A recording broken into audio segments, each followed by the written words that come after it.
የቀይ ባህር ጉዳይ ለኢትዮጵያ የህልውና ጉዳይ ነው።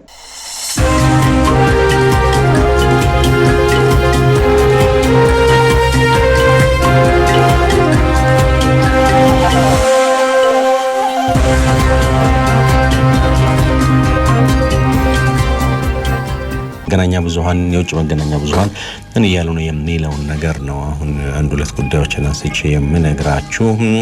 ያው ኤለን መስክ እንግዲህ የትራምፕን መንግስት ለቆ ከወጣ በኋላ አሁንም ድረስ ያው መነጋገሪያነቱ እንደቀጠለ ነው ያለው። ያው ብዙዎቹ ድሮንም እንደዚህ አይነት ባለ ሀብት ወደ መንግስት ስልጣን መግባት አይችልም ወይም ደግሞ የሀብቱን ስራ ሙሉ በሙሉ ትቶ ከዛ ስራው ጡረታ ወጥቶ ካልሆነ በስተቀር ይሄ የጥቅም ግጭት የሚባል ነገር ይፈጠራልና እንዲህ አይነት ነገሮች ድሮንም ከመንግስት ጋር ሊያጣላው እንደሚችል ይታወቅ ነበር። እንኳን እሱና ያው ሀገሪቱ አሜሪካ ስለሆነች ነው እንጂ ዶናልድ ትራምፕም ቢሆኑም ወደ መንግስት ስልጣን ከመጡ በኋላ የግል ስራቸውን በፍጹም መስራት አይጠበቅባቸውም የማይገባቸውም ነበር የሚሉ ሰዎች አሁንም ድረስ አሉ።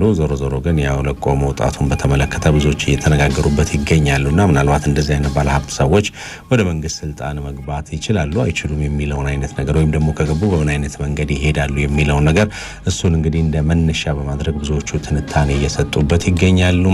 የዩክሬን ሩሲያ ጦርነትን በተመለከተ የተለያዩ መረጃዎች ናቸው እየወጡ ያሉት። እንግዲህ 1191ኛ ቀኑ ላይ ነው የሚገኘው ይሄ ጦርነት። አሁንም ድረስ ግን እንደቀጠለ ነው ያለው። ዶናልድ ትራምፕ እንግዲህ 2 ሳምንት ነው እንግዲህ ሰጥተው የነበረውና ይሄ 2 ሳምንት ካለቀ በኋላ ምን ያደርጋሉ የሚለውን ነገር እንግዲህ የምንመለከተው ነው የሚሆነው። እንደዛም ሆኖ ቢቢሲ ላይ የወጣ አንድ ዘገባ እንደሚያመለክተው ያው በየጊዜው ሩሲያ ላይ ማዕቀብ ይጣልባታል እንጂ ማዕቀቡ ተግባራዊ ብዙም የሚደረግ አይደለም። በተለይ ደግሞ አውሮፓውያኑ ከፍተኛ የሆነ የጋዝ የነዳጅ እጥረት ስላለባቸውና ይህንን ነገር ደግሞ በጣም በርካሽ ዋጋና በቅርበት ሊያገኙ የሚችሉት ከሩሲያ ከመሆኑ አኳያ በአንድ በኩል ማዕቀብ ይጥላሉ፣ በሌላ በኩል ደግሞ ከሷ ይገዛሉ ነው የሚለው መረጃው። እንደዚህ አይነት መረጃዎች እንግዲህ ከዚህ በፊትም ሲወጡ ነበር እስከ ትላንትናዋ እለት ድረስ እንግዲህ ከነሱ ከማርች 2022 ነው የሚሉትና እስካሁኗ ወይም እስከ ትላንትናዋ እለት ድረስ ሩሲያ የ$973 ቢሊዮን ወደ $1 ትሪሊዮን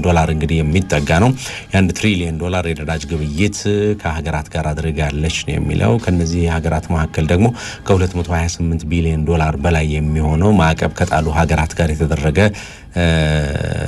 የንግድ ስምምነት ወይም ደግሞ ንግድ እንደሆነ ነው ብዙዎች የሚናገሩት። ያው ብዙ ጊዜ አውሮፓውያኑና አሜሪካውያኑ እንደነ ህንድና እንደነ ቻይና ያሉ ሀገራትን ይውቀሱ እንጂ እነሱ ራሳቸው ከ$228 ቢሊዮን በላይ የንግድ ልውውጥ ከሩሲያ ጋር አድርገዋል ነው የሚለው የቢቢሲ ዘገባና በዚህ አይነት መንገድ አይደለም ጦርነቱ መቆም መቻል ያለበት።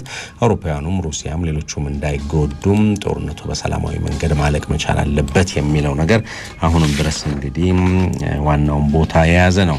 ወደ እስራኤልና ሐማስ ጉዳይ ደግሞ እናምራ። እስራኤል ሐማስ ጉዳይ አሁንም ውሃ ቅዳ ውሃ መልስ መሆኑን ቀጥሏል። ሁለቱ አካላት በተደጋጋሚ ለመደራደርና አንድ ውሳኔ ላይ ለመድረስ ንግግሮችን ቢያደርጉም ቁርጥ ያለ ስምምነት ላይ መፈረም ግን አልቻሉም። አሜሪካ ይዛ የቀረበችው አሁናዊ ስምምነት አንቀጽም የተለየ አንድን አካል ተጠቃሚ የሚያደርግ ነው በማለት ሐማስ ውድቅ ሊያደርግም እንደሚችል ተሰምቷል። ውሉ ከዚህ ቀደም እንደነበረው የ60 ቀናት ተኩስ አቁምን ጨምሮ እስከ ሙሉ በሙሉ ጦርነቱ እስከሚቆምበት ድረስ ነጥቦችን የያዘ ነበር። ሆኖም ሐማስ ሁሉም እስራኤልን በልዩነት የሚጠቅም እንጂ ላነሳዋቸውን ነጥቦች ቦታ የሚሰጥ አይደለም እያለ ነው። አሸበር ካሳሁን የሁለቱ አካላት የቀደመና አሁናዊ ንግግር ምዕራፎች ካለ ስምምነት እንዲቋጩ የሚያደርጋቸው ምንድን ነው ሲል ይጠይቃል።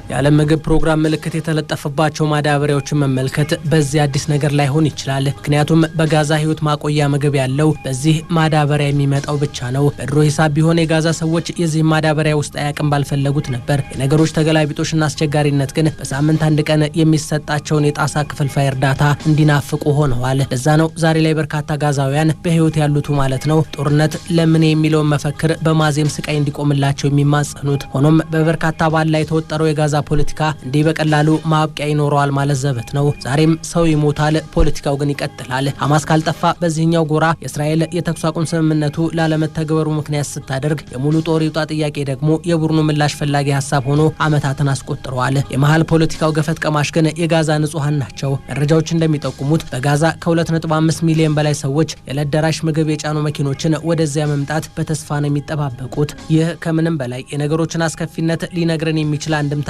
ቢሆንም ተደራዳሪዎቹ ግን ለጩኸቱ ቦታ የሰጡት አይመስሉም። ይባስ ብሎ ከሰሞኑ ሊደረግ የታሰበው ተኩስ አቁም ዛሬ ላይ ሊሻር እንደሚችል ፍንጮች መውጣት ጀምረዋል። ይህ የሐማስ አሊያም የእስራኤል ጉዳይ ላይሆን ይችላል።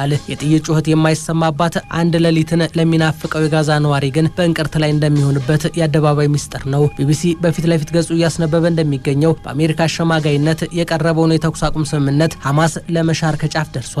ለዚህ ምክንያት አድርጎ ቡድኑ ያቀረበው ደግሞ የእሱን ሀሳብና ጥቅም በውስጡ በሚፈለገው ልክ ባለመያዙ ነው። የቡድኑ ሰዎች ተናገሩ እንዳለው ዘገባው የጦርነቱን ማብቂያ ሲጠብቁ የመጣላቸው ሀሳብ ግን ለቀናት ተኩስ አቁሙ የሚል የስምምነት ምዕራፍ ነው። ይህ ደግሞ በየቀኑ እየረገፈ ለሚገኘው የፍልስጤም ሕዝብ ምኑም ላይሆን ይችላል።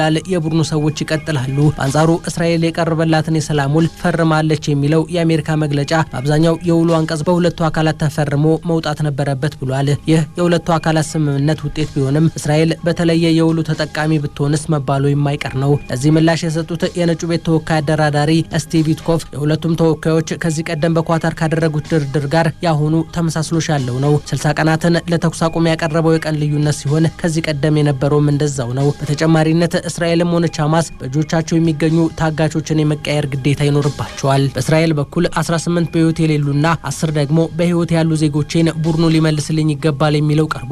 በሐማስ ሰዎች በኩል ደግሞ በቀዳሚነት ተኩስ አቁሙ ላይ ከመደረስ ጀምሮ ከለደራሽ የተሻገረ የምግብ እርዳታ ቀጣይነት ባለው መልኩ ወደ ጋዛ ይግባልን የድርድሩ አንዱ ማቀፋቸው ነው። የተባበሩ መንግስታት ድርጅትም ይህን የማሳለጥ ኃላፊነት በቡድኑ የበላይ አካላት ተጥሎበታል። ሌላኛው ነጥብ ደግሞ እስራኤል ላለፉት የድርድር ጊዜያት አሻፈረኝ ስትል የቆየችበት የጦሯ ሙሉ ለሙሉ ከጋዛ መውጣት አለበት ሀሳብም ይገኝበታል። እንደ ሲኤንኤን መረጃ የእስራኤሉ ጠቅላይ ሚኒስትር ቤንያሚን ኔታንያሁ ከታጋች ቤተሰቦች ጋር ባደረጉት ውይይት ሀገራቸው በየትኛው መመዘኛ የቡድኑን ሀሳብ የመቀበል ሞራል ላይ እንዳልሆነች ነግረዋቸዋል።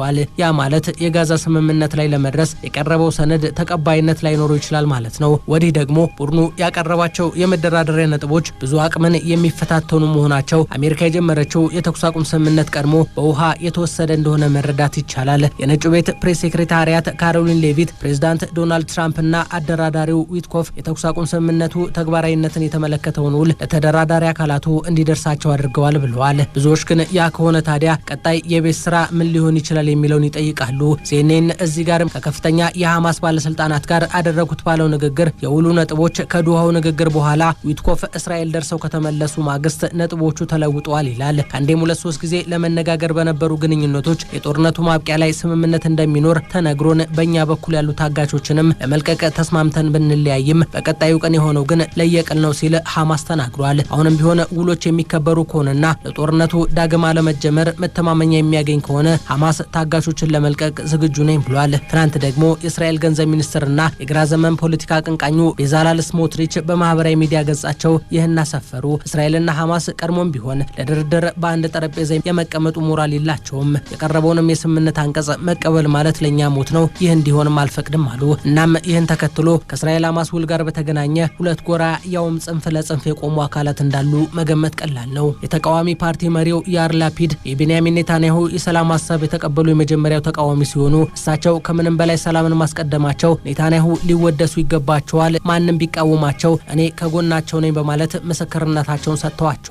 በሐማስ በኩል ደግሞ የነገሮች ተፈጻሚነት እንደቀደመው እንዳልሆኑ ለማሳመን ቱርክ መሃል ገብታለች። የቱርክ ውጭ ጉዳይ ሚኒስትር ሀካን ፊዳን ዛሬ ሌሊቱን በጋዛ የተኩስ አቁም ስምምነት እንዲፈጸም ከሐማስ ሰዎች ጋር በስልክ ማውራታቸው ተሰምቷል። በተጨማሪም ሚኒስትሩ ከኳታራቻቸው ሼክ መሐመድ ቢን አልታሂኒ ጋር በመነጋገር ስምምነቱ ሁለቱንም አካላት ተጠቃሚ የሚያደርግ እንደሆነ ለማሳመን እርዳታቸውን እንፈልጋለን እንዳሏቸው ነው መረጃዎች እየወጡ የሚገኙት። ኳታር ከግብጽ ጋር በጋራ የመጀመሪያውን ሁለቱ አካላት ድርድር አሳላጭ እንደነበረች ይታወሳል። አሁን በዚህኛው ምንም እንኳ የቀደመው ቦታዋ በአሜሪካ ቢወሰድባት ዶሃ ሐማስን ወደ ጠረጴዛ በመመለሱ በኩል ትጠቅማለች በማለት ነው ቱርክ የመለሰቻት።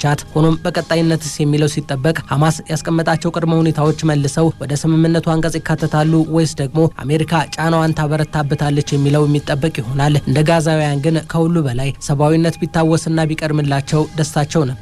ፖለቲካው ግን የነገሮች አጋፋሪ ተደርጓል ቀድሞ።